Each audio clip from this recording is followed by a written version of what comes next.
क्या हो गया भैया, यहाँ आप लोग कैसे बैठे हैं? हम लोग शिक्षक भर्ती के लिए हड़ताल कर रहे हैं भैया, तूता रायपुर में। और 6 दिन से हम लोग आमरण अनशन में बैठे हुए हैं हमारे साथियों के साथ। हमारे एक साथी की तबीयत बहुत ज़बरदस्त ख़राब होगी तो उसको हॉस्पिटल लेके आए।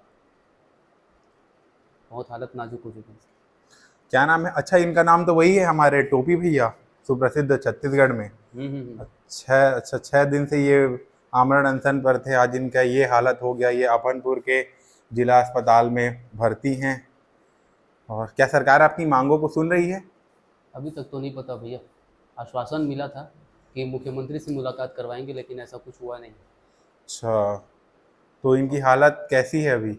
हालत तो बहुत नाजुक है, डॉक्टर बता रहे हैं कि इसको हॉस्पिटलाइज करना पड़ेगा करके, तो इसलिए बॉटल वगैरह सब चढ़ाए हैं।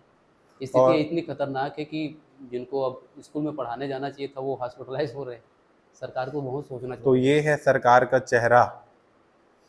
33,000 शिक्षक भैया भर्ती बोल के हमारे शिक्षकों को मरने के लिए छोड़ दिए हैं यहाँ पर। होगा भैया, होगा, इनके साथ न्याय होगा।